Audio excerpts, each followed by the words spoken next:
Alright, so my Gen 2 wiring harness came. I got the key ignition and the far driver. So now I have to pull the controller, unplug my wire harness, plug this in, and I should be able to tune the bike. So we're getting the far driver app installed. It's probably going to say unsafe app. Don't worry about that. Just install it anyway. But we got the app downloaded. Now we're going to get the controller pulled out and get the other harness plugged in. So this is the controller. We just have to pull these 4 bolts around the corner. Not these outside ones, just these 4 holding the controller itself in.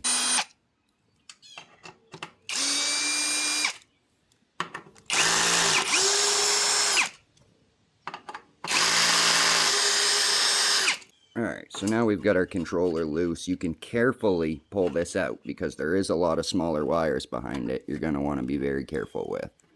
Alright, so here's where you got it. All these are smaller wires and such.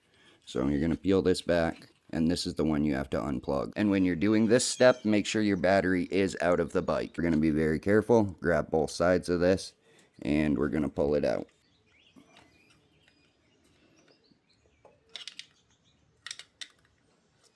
And we're just going to gently pry that out of there, being very careful because as you do see, we have some very skinny wires in there. Alright, so now we're going to grab our Gen 2 wiring harness here. It's going to plug right into that. We've got our keyed ignition plugged in here, and we've also got our fire driver plugged in.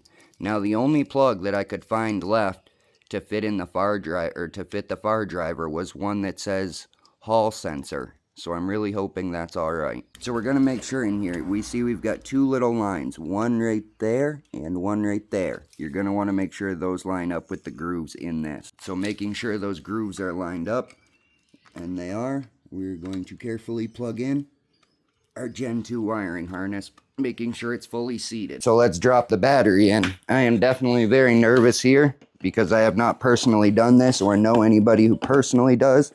But I watched a different video on YouTube, and this is how they did it. So this is about to be the moment of truth. I put the battery in, turned it on. All right, now since there is a key ignition, the first step to turning the bike on isn't going to be holding the power button, it's going to be turning this.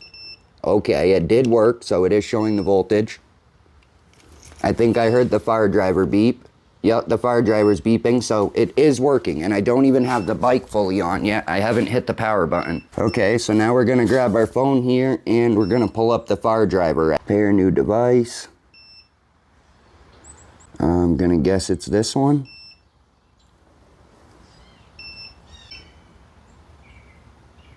I didn't video tuning it, but you can ask me for them and I'll send you a screen record. I did screen record what I had tuned, so now we're going to put the bike back together and see if it works. So we got this tuned. I just turned the bike back off after I saved the tune. Now we're going to put it back together and see if it did a difference. So we just got to do this in reverse. Grab our 2 tabs, pry the sides out very gently.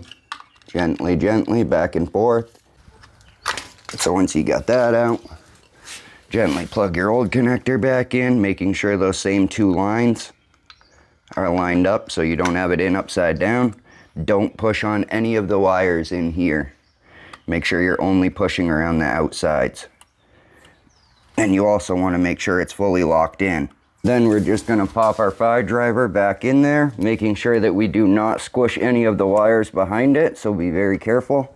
And always make sure you start these by hand. You really don't want to be starting these with a drill or an impact because you only got one shot at these threads before they get messed up. So always make sure you get them started with just a regular Torx bit. All right, so moment of truth. Is the bike going to turn back on? Okay, thank God. The bike does turn back on, and does it work? Yes, it does. All right, let's take her out for some wheelies and see if it's different. Well, my phone didn't record. I'll bring you guys riding for a video later, but I shit you not, I just did 64 miles an hour, and this thing is much smoother. So I'm gonna go on ahead and call that a success for the Gen 2 wiring harness Freego tune. And if you like this kind of content, don't forget to give me a like and a follow. It really helps me out.